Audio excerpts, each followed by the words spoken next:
All right. Good afternoon, everybody, and welcome to the Fort Worth Community Arts Center and another edition of our Boxed Lunch episode.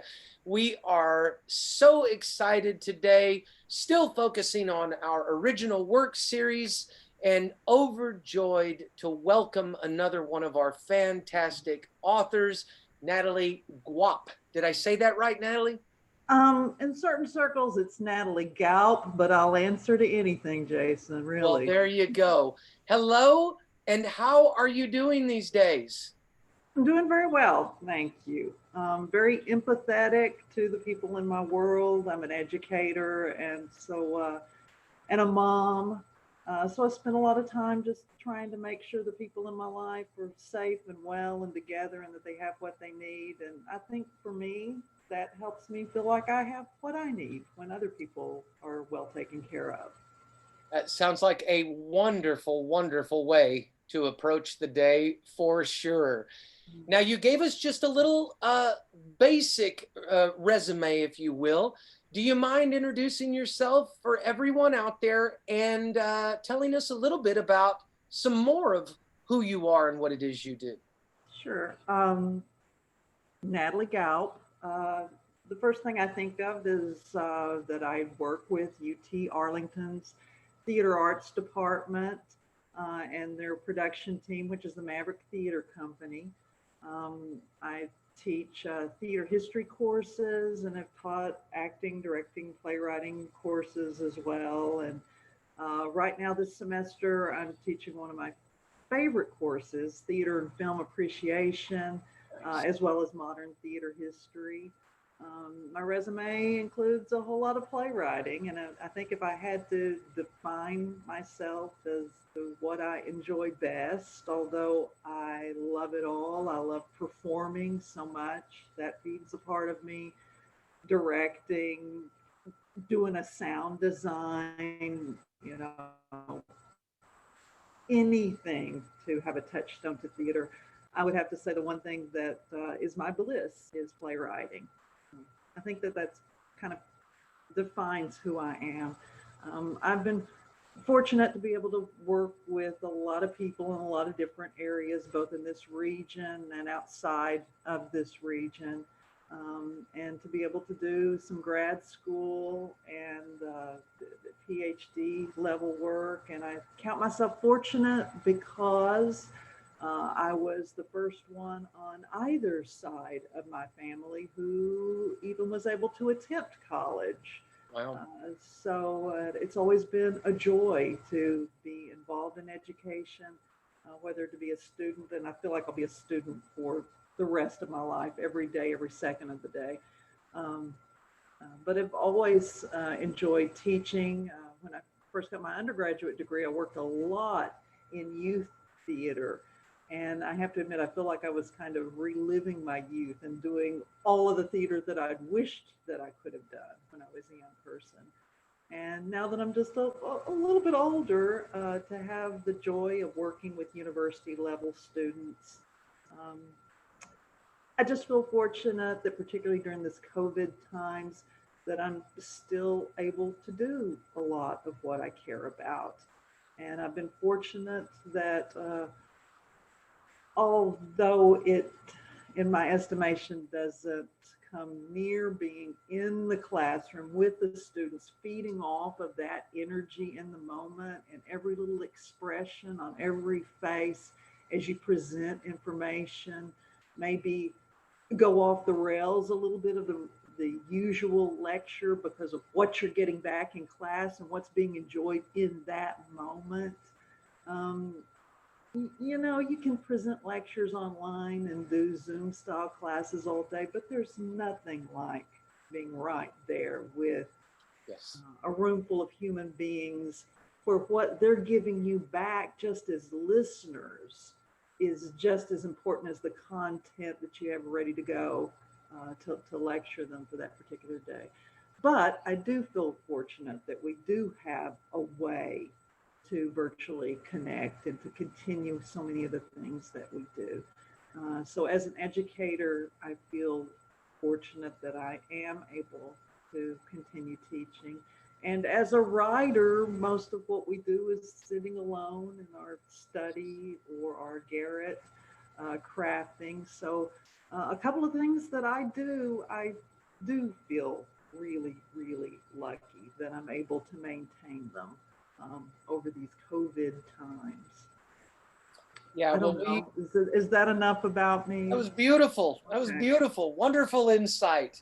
Well, we are very, very fortunate to have you as an educator and a playwright as well. And I know that the uh, education system as a whole has really, really been under the gun. And my hat goes off to all of the challenges that all of the educators have had to face. And just please, please keep up the great work. Frontline nurses, doctors, and educators, and I'll say for sure, supermarket workers, all of those people that we have taken for granted for so long have been essential employees through all of this. And so please stay safe. And again, just thank you for all of that great stuff that you've committed to doing. And it's just not enough praise in the world for all of the things that you and others have had to go through. And we're just so extremely grateful. Um, you talked about being a playwright being one of your favorite things about the arts. How has your playwriting been affected during all of this crazy time? Well, right after the COVID hit, it seemed a lot of my colleagues that produce and direct uh, wanted to start opening up some kind of opportunities for practical reasons, but I think also just to reach out to artists and help us still feel very validated that we still exist and what we do is still important. We just have to figure out a different way. I mean, it's going to look different and feel different, and there'll be different ways of conveying it, but we can't stop. We can't stop just because we can't do it in our pentultimate way. And being a professor of theater history, I come back again and again and again to what it must have been like in England when the Puritan faction closed down the theaters for almost 2 decades. What would it have felt like to be an artist who was denied being able to do your art for that long? Now, I'm sure that there must have been people who figured it out and how to kind of like do certain things in certain ways. But you see what I'm saying here. I think that, there's the bubonic plague. I mean, there's been all kinds of things throughout history that the pandemic after World War One, where artists have had to figure out what are we going to do. So some days when I just kind of feel like my cup is full and I have my emotional moments, I go, okay, Natalie, wait a second. We're not even quite 1 year in. And history shows us that artists have sometimes had to deal with this for a very long time. You need to get creative, Natalie Gaupp, and stay in touch with your fellow artists and find those opportunities. And I try not to spend too much time thinking about, the way that we love to make art. And that will be there whenever we get to the finish line again.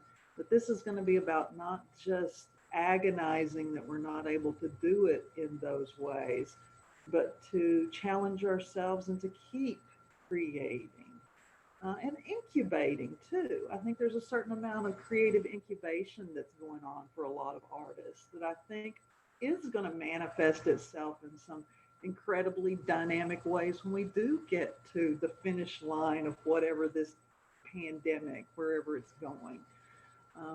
So those are some things that I think of.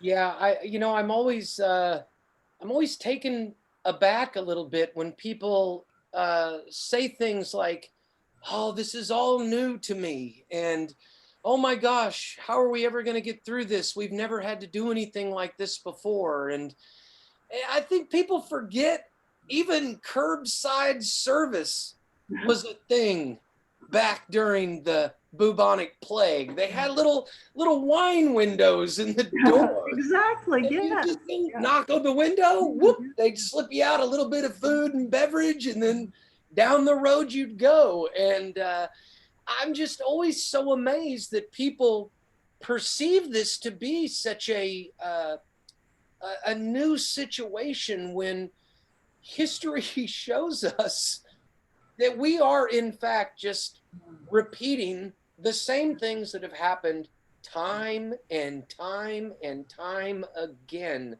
And I just Our tribe has had to figure this out many times before, and we will continue trying to tease out how to make sense of this. absolutely. One thing, I actually built a wine window. So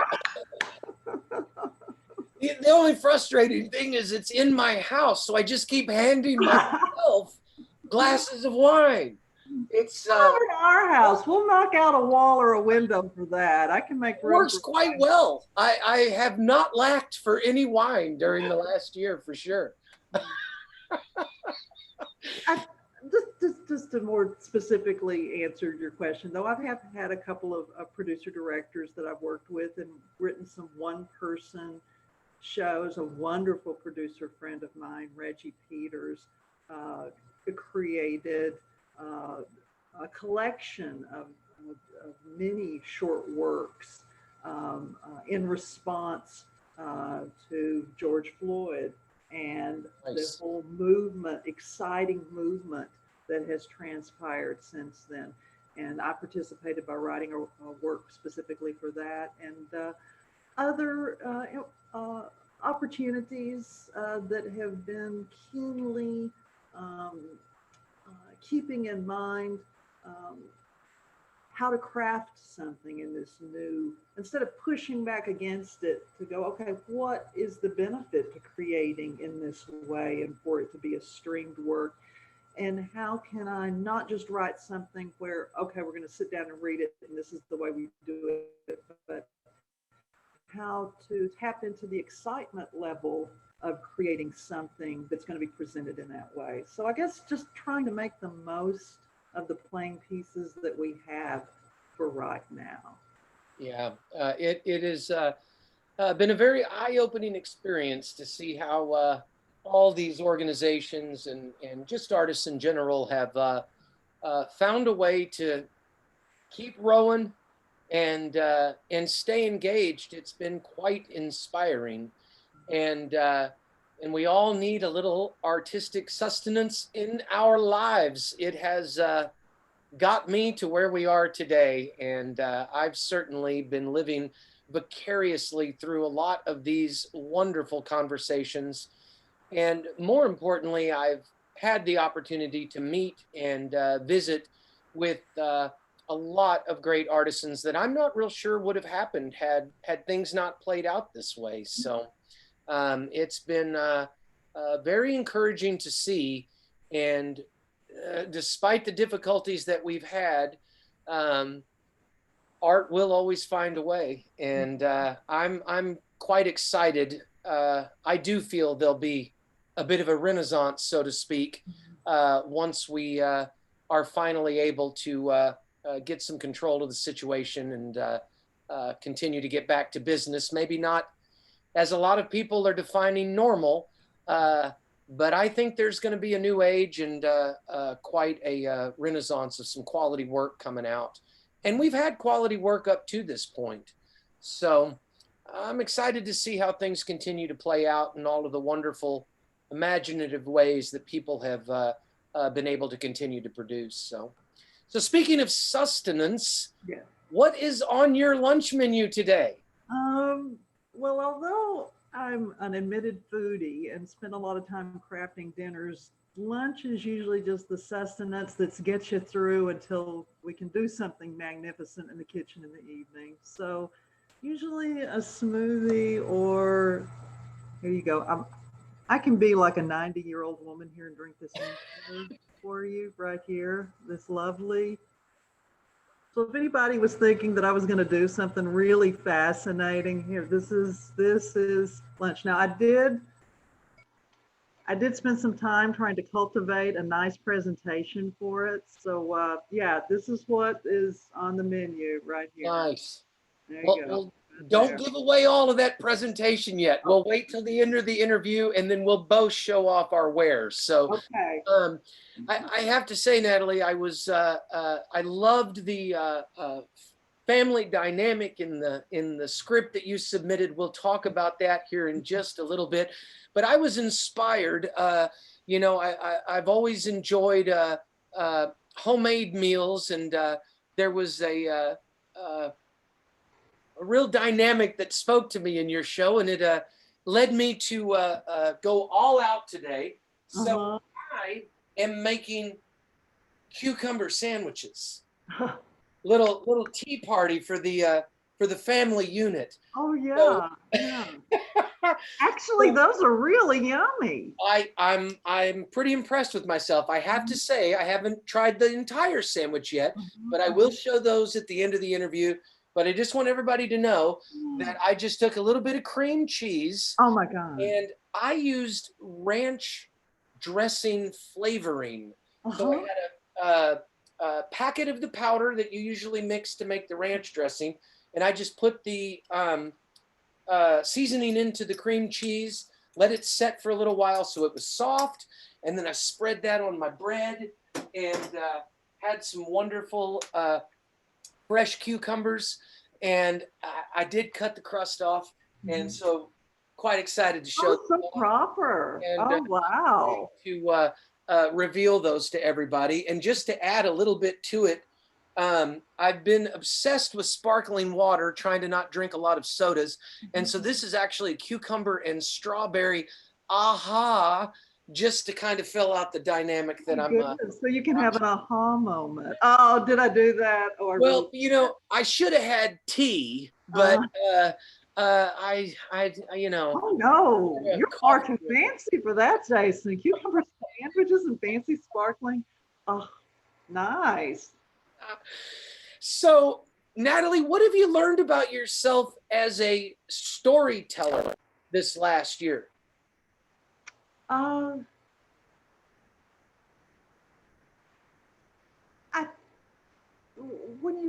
when you asked, I immediately thought of something, but I thought, well, how do I kind of put that into words? And the first thing that I thought of is that I entered into some new places that I thought that I would not enter before. Not that I didn't think that I would, it just hadn't occurred to me. Some of the places that I've entered into as a writer. I've worked with some kind of really edgy absurdism in some of the one-person things that I've worked with. Maybe that's me venting about these times. I have to say that I feel a certain authenticity needs to be brought to work. And I've not written a lot of works that were responsive to political or civil rights concerns. And it's very interesting that in this point in time, prompted primarily from my producer director friend Reginald Peters, but that I had a huge interest in responding to the events post George Floyd's death, murder. Um, and also just playing with some other forms that I'd not played with before. Dig kind of goes to some really my current director of the work, Sydney Polachek, says, some dark places. And I think that I've been kind of surprised by some of the dark places that I've gone to. I think also I've always been very kind of Aristotelian in my playwriting, with that very traditional arc, the quick identification of the protagonist. Right. And Dig, it is a bit of an experiment for me, because Dig is not a play where I set out to craft one persona that the audience would immediately get in, have that empathy for, and would ride it out with that person and follow their journey, and boom, know when that moment of having their arc was happening. I think that Dig is I don't know whether it's hugely imperfect or it's my experiment, and we'll see how successful it is. But we're dealing with three imperfect people in Dig, three very, uh, depending on which character you're following, horrifically imperfect people in Dig. And I think it comes down to the audience to decide whose story speaks to you. And it will be, though I usually I have to say for the record that post show talks sometimes I find kind of unnerving. I'm a little bit of an introvert, and I can put my play out there, but then when I'm sitting there and listening to that kind of immediate feedback, that I bristle and go, okay, I'm ready for this roller coaster ride, and go, whatever you say, I'm going to listen and be respectful of that. But I usually kind of shy from those. But the interesting thing with Dig is the idea of a post-show discussion, wherever that might occur or however it might occur during these COVID times. I'm actually incredibly interested in audience feedback on that. And the biggest reason is because it's a real me moving away from my very traditional Aristotelian style of writing and moving into just experimenting and not trying to emulate anyone's particular style and not even paying homage to a traditional narrative. So it's either just cuckoo bananas, Jason, or it's an experiment that hopefully the actors and artists involved will enjoy, and maybe the audience will find to be, this is me being hopeful, refreshing, unsettling, but maybe a refreshing kind of a narrative, a new kind of way to approach narrative in these unexpected times. Yeah, one of the things, and Dig, of course, obviously is your submission this year, and I don't want to give any spoilers away or any of that. I'll have you kind of talk about what you're comfortable talking about in terms of baiting people to join us this upcoming Thursday. But one of the things that I really did enjoy about it was that perception of truth and who do you believe and who's really saying what's going on. And it's one of the things that I think is really well done in the piece. And anytime an audience member gets to choose a truth, I think it really does kind of elevate the story as well. Um, and some remnants of Shepherd in my own Ooh, head. I'll take that. I'll take that any day, twice a day. Oh, Dynamic. The two brothers, I resonated a little bit with me. So without giving too much away, do you mind, again, the name is Dig. Can you tell us a little bit more about your submission this year? uh, well, yeah. As much or as little as you like. Again, no spoilers, but Okay. anything you would like to mention to encourage people, I think certainly they'd enjoy it. Okay. I'll try to be diplomatic and but not cagey.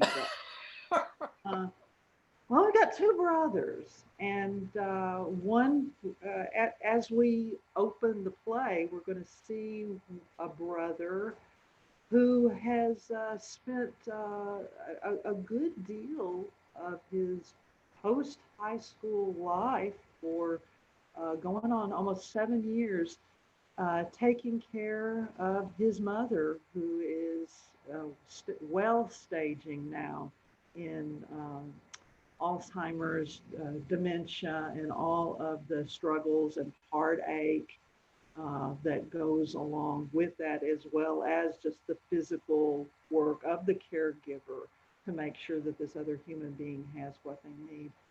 And the toll that that takes on a caregiver. And though the play is not specifically about that, it does play, is an undercurrent and is an important part of the play, although the play itself is not about the subject of Alzheimer's specifically. And enter within seconds his brother, who has been away for a while, who got to have the advantage of going to school out of state. The play is set in, you get the vibe that it's a small Texas town, somehow just outside of Austin. Well, the brother who's had all of the out of state experiences and was able to go to law school in San Francisco, something's happened, and now he's found himself back home. And from the beginning, you feel as if he's come in just to check on things, to see how things are going. But very soon you find out he's there for a different reason than what he's promoted himself as being. And the brother that's been living there has been slowly kind of grooming this moment for the brother's return, because he has a lot of questions that he wants to have answered of the last time that he actually saw his brother in the house about 6.5 years ago. What happened in this house 6.5 years ago before you left town? That kind of a thing. Yeah. It's probably good for me to hit on the whole aspect of dig. We have some metaphorical references to what digging Oh, is. yes. But we're going to see by the play's conclusion some literal manifestations of what dig is when we see the entry of the mom at the very end. I don't want to give too much away. I mean, it's promoted throughout that this moment is going to happen. From almost to page 6 or 7 of the script, we know that mom is going to make an entrance somewhere, so that's not giving too much away. But what does mom have to do with digging, and what's been going outside in the back lot with mom and the shovel? So anyway, maybe that's enough, Jason. Maybe that's enough to be a tantalizer. I think that's a beautiful tease. Okay. And I will say as well, there's a wonderful dynamic there about pulling that in on what I think you said, page 6, and then cranking that tension up for a few more as well. So well done on that for sure. So Natalie, I'm curious. It says in the title, a full-length play in one act. Yeah. Now, I think also of these other authors. I'll mention The Goat by Edward Albee. I think is a one-act play, and people sometimes have a misrepresentation of a one-act being a shorter story, but in my mind, it seems as though you just get it out in the time that's needed. Yes. Did you choose to keep this pocketed in a one act for not relieving that tension in, say, an intermission break? Or is that just what it took to tell the story? I'm very curious about why you chose one act rather than breaking it up into what I guess people would say a more traditional 2-act show. You presented like 3 different ideas about why did I go. I just wanted to say, I think that I jumped on board with all of those from the idea. I think it's because this story, more so than a lot of things that I write, are very character driven. I'll find a personality, and that will be the personality that I hitch my star to.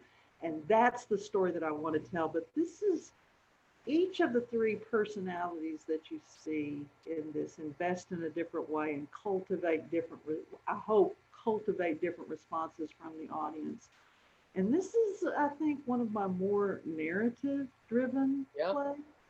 And I think the reason I've said that is because I think that that led the way for me on the decisions that I made, is that I decided not to go, because usually when I sit down, I go, okay, this is a traditional full length. We got a couple of acts here, or this is going to be a brief one act. And when I'm teaching script analysis, one thing that I enjoy unpacking with students is the idea that a one act isn't just like full length play junior, that it goes about storytelling in kind of a different way. and that a full length does have some kind of kind of Amber Alert going on there. God, At least that it all. wasn't another snowstorm coming. Oh my gosh, yeah, at least. Um, but the idea of the story leading the way and the story just as I was writing, I know writers say this a lot, but for me, Dig was really sitting down and going, where are we going? When is this? When is this going to end? Oh no, he's still got to put this out there. Oh no, we've still got to have that happen. And it was very much me just trying to tease out what this story needed, what it wanted to say. And I know people sometimes bristle at when writers say that when they start talking about the story like it was pulling you and speaking to you. But my God, it does. If you ever sit down at a keyboard or if you do your first draft longhand, the story really does take on this idea of you are the one that's manifesting it. Sometimes it really does feel like you're transcribing something. Who knows what all that is? Psychologists probably have a lot of fun figuring out what all that means when writers say things like that. But so I didn't approach it with the sense of that it was going to be a full length or it was going to be a one act. But I think within the last uh, a little over a decade and a half, I think we've been moving into places where we realize and that we're being really affirmed that a one act can tell the same kind of very detailed story that has all those narrative bells and whistles as a full length. And that was incredibly affirmed when the Pulitzer Prize Committee gave John Patrick Shanley his Oh yeah. Pulitzer for Doubt, which is Yes. I'm not saying that I'm John Patrick Shanley, but the idea that I think it's been fully affirmed in all theater circles that a one act can provide that same very satisfying story. A lot of people say, well, is the biggest difference between full length and one act the running time? I think that does play some part into it. I mean, if you can't really hold your audience captive without some kind of intermission at some point. So I think that if you're getting past like an hour 20 25, that you start heading into the territory where you do need to parcel it into acts and to think about the story being told in that way. And I hate to approach it approach a creative work in that kind of pragmatic way. But I think that when you're in an auditorium with other human beings, at some point, people are going to need a break, kind of a thing. And not just physically, but intellectually to process the story. So I didn't quite know what dig, where dig, how dig, any of those things about dig. Every time I sat down at my keyboard and wrote a little bit more, I knew that I was coming towards some finish line. Um, uh, Once it did reach its finish line, I've been working a lot with my my director and getting lots of wonderful feedback along the way, Sydney Polachek. Um, and it has gone through a nice series of development since its submission to the original work series. I am on draft 3 now, and it's been one of the most satisfying play development experiences ever. And I've worked with a lot of people, and God love everybody I've ever worked with. But Sydney Polachek, who is a young director, has really made some really sharp observations for me and really brought a great excitement level for me as a writer at this time. And I find it so rewarding to be working with a young person. I think Sid's in his early 20s and just has theater in his DNA. And a lot of the things that he suggested and just the questions that he's asked me feel like somebody who is just a well-seasoned theater professional who's worked with new play development before. I think he's just a natural. But we've brought it to a third draft now, and that trust factor a playwright has to have for their director when it's a new play in development. He'll say, well, Do we need that much here? Do we need that there? And I always come back to make, you know, run with those ideas, make those cuts. You'll always have the first version you can go back to as your security blanket. Um, but there's been some pretty significant cuts, things that I was emotionally invested in that I thought were non-negotiables about the script. And I was going, okay, I am going to, I think a part of me has been wanting to bring up the young artists. And I love working with students. And I think, and I know how cliche this sounds, working with students is really what keeps me so well connected. I have to just say, it's not reading the journal articles or having these wonderful discussions with my laureled colleagues behind the ivy walls of academia. It's working with my students. And Sid has challenged me. And there were some things that I thought were just absolutely not negotiable. I wrote a pretty emotional monologue that took up all of almost one page. And I thought, that is the finest thing I have ever written in my life. Brilliant. I can't believe the Nobel Prize Committee has it somewhat synthesized that I've done this and already awarded me, you know. And Sid just said, I think that could go. Yeah, snip, snip. And ooh, that was maybe, I have to say for the record, one of the most painful cuts I have ever made. And after I did it, Jason, I was like, he was right. It was just kind of like the entire script stopped, and we will do this one-page monologue now. And it wasn't necessary. And I've kind of tucked it away, and maybe someday it'll resurface in something else or not. But yeah, I wanted to put that out there. I think that we as artists um, shouldn't decide who we think has the important ideas. I think we should just be open. Our paths and who we want or willing to work with should always be open, because I have been so surprised so many times in my life who ends up on my path with me, who ends up going on my journey with me. And I love it when one of my students, a young artist who's just tasting professional theater for the first time, makes some of the best suggestions I've ever had in theater. Um, I love that. And Yeah, I've loved getting to this third draft of Dig, working with Sid. I have to say that a lot of people that I've conversed with are so drawn to the actual presentation of an art piece.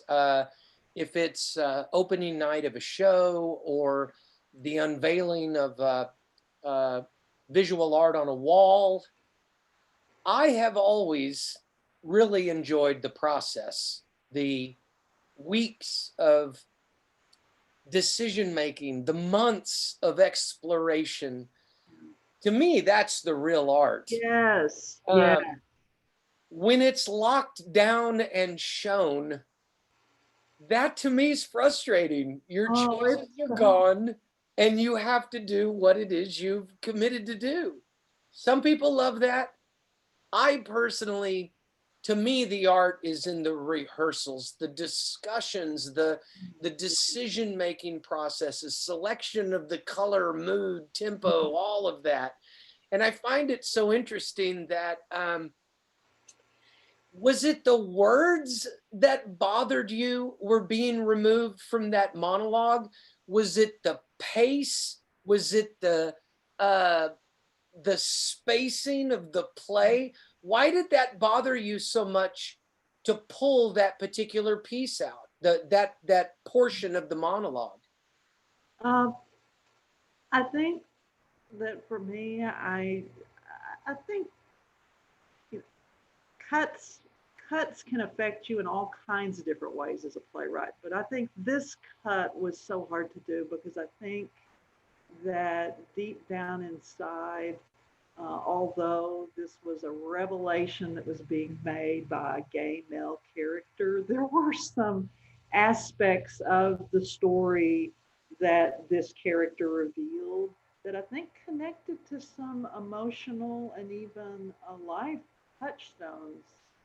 I know in retrospect. And it was one of those things that after I made the cut, that I thought, wow, this was, even though coming through this particular character and his particular personality and who he is, it was a lot of me coming out of that character. So when I cut it, I think that I felt like, look at me doing psychotherapy on myself here.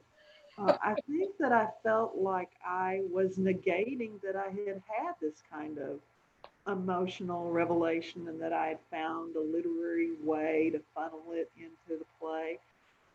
But the play doesn't need to serve me in that way. The play exists because of the story. And the story, I think, is a better story without that particular monologue. But there was a lot of, I have to say, it wasn't authentic. It came from an authentic place, and that I think that as a standalone monologue, I know I sound biased here because it's my work, but I think that I think that it would serve someone who is just wanting to perform a monologue in an interesting or perhaps rewarding way. But does the play need it? I don't think the play needed it. And I'm glad that Sid, particularly being young, wasn't intimidated. Right. To say, oh, I can tell she really just, ooh, she had out the sad violins when she was playing this. Am I really going to ask her to cut this monologue? But I'm thankful to work with somebody who will call me out. Who'll say, no, you don't need to do this. And Yeah. that's the hard part when you're working with other artists, is to find that place where you can be so comfortable with each other that you can say, no, you're missing the mark here. And for people not to feel personally attacked, whether they feel, okay, I love you because you are able to see through when it gets to this BS place and get me back to my truth again. That's hard, because Yeah. we're so much ego. Oh my gosh, we're all like just 99% ego, all of us are. And then when somebody gives you some criticism, you feel attacked and you want to retreat. And you have to be working with somebody who pull you back out of that place of retreating and going, no, just give us more of your truth. Take us back to that good true place again. It's so interesting to me. You mentioned this younger director and how they had a knack for it, so to speak.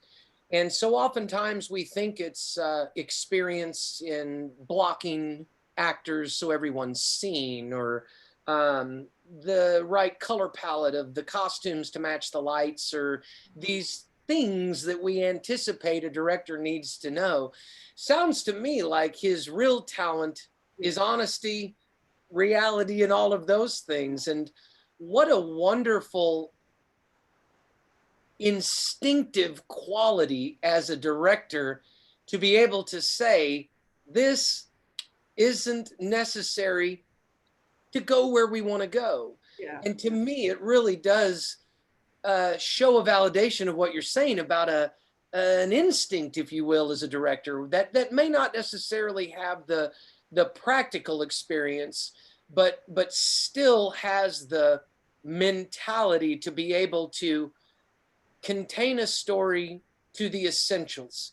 Yes. And when we talk about play length, one act, two acts, it's amazing to me how we're able to control the story regardless of length of time, number of characters, settings. A good story tells itself, but it still has to be directed and driven the proper way. We talked about Godot prior to our interview, Yeah. and one of the best quotes I've ever heard was when they premiered it. Some lady said something to the effect of, I bought tickets to a 2-act play and I paid for the first act twice. Okay. It's not about the length, an Oh, intermission, any yeah. of that. Mm. It's about a good team of people realizing that, as is often the case in life, sacrifices are always made um, to condense and get to the truth of what it is we're trying to say. And I think you guys have done a great job on that. And I don't even know if I'm reading the third draft. Just from what I've seen, I think you've done a wonderful, wonderful job of telling that story in the time that it needs to be told. And I think there's some really great beats and moments that really validate not only the one act, but that's where we're gonna go. So hats off for that, and I'm so excited for everybody to get a chance to join us on this. And again, just a reminder for everybody: this upcoming Thursday at 7 p.m. We are so very excited to share this story. So Natalie, I'm going to move on to plating and presentation. Let's do it. I want to do the same thing there. I'm quite excited to see how that little flamingo straw looks with a little Ensure behind it. While you're doing that, I'll go ahead and move on to my reveal. I do have some Trader Joe everything but the bagel chips that Oh, I highly recommend as well. So okay. go out Oh, and get I some love of Trader those. Joe's. And then I'm just gonna raise this up, give a little spin on Oh, the. yours is so fancy. Okay, look, I got a pink flamingo though, Jason. You do. You got me beat hands down. Pour that on in there. We're going to go ahead and admire this presentation. Beautiful. Looks gorgeous. What flavor is that? Strawberry. All right. Strawberry. I love it. All right. So, Natalie, I'm going to put you on the spot. If you can condense the story into one word, what is Dig really about? One word. One word. One word. Um, Realization. I'll take it. Now I'm going to let you expand on that. Anything else you would like to add to anybody out there? Any words of wisdom, great pandemic revelations to all of our followers and watchers out there? I think my word of wisdom would be something that spoke to me and that I apply to myself on a daily basis, maybe many times a day. And it's kind of like the summation of a quote from Confucius. We're going back to ancient times, ancient China here, where he said, and I'll just summarize, that the more important thing is just to keep moving forward, even if it's tiny, tiny, tiny little movements, to keep moving forward. And I think sometimes we apply these enormous standards to our lives. Some of them are things that are suggested by ye old internet and social media, that we've got to be, living this kind of life to be validated and to do this much and to be afforded these kind of honors to somehow bring significance to our existence. And I have to tell myself, see, I'm preaching a good show here, but I have those hard days and those dark moments where I have to say, no, you don't have to do all that today, but let's just move forward a little bit. Let's maybe get out of bed, let's just, make those little movements. Go have a cup of coffee and tackle an email. Okay, now the engine's running. Let's do those things we were dreaming about doing during the day, but just take the little steps. And maybe a little step is just kind of being there for my daughter when she's doing her online classes and answering some questions about Romeo and Juliet, which I love to do. She says, Mom, I can tell you don't have a class to lecture to because I'm getting all your lectures. And I go, okay, you have to call me on that. I can give you 3 mini lectures a day, but that's all. You have to stop me after the third one. I digress, but I think the biggest thing that I would say to anybody is don't apply any crazy standards, or don't even apply the standards that you would have applied to yourself pre-COVID times. Just like that great thought by the philosopher Confucius, just really just those little movements forward, because you're still moving forward, even though if they're just even the smallest movements forward. I think we got to allow ourselves that. Yeah, I think it's a great point to make your metric your own, Yes. Ooh, well said. and very wise words for sure. Natalie, I'm so grateful to have an opportunity to visit with you today. I thank you so much for your time and more importantly for this wonderful story that again we get to share this Thursday, 7 p.m., Fort Worth Community Arts Center's Facebook page. We'll get it uploaded to YouTube quickly after that. And just again, so grateful to have you as an educator, as an artist, and just so very thankful for you taking the time. So Thank you. It's been a joy and a pleasure. Thank you, Jason. absolutely. All right, folks, that wraps up another edition of Boxed Lunch. We'll be back next Monday with a brand new one. So this is where we lift our glasses and toast. Be kind to yourself. Be kind to those around you. Stay safe out there, everybody. We'll see you again real soon. Bon appetit, everyone. Bye-bye. Oh, yeah.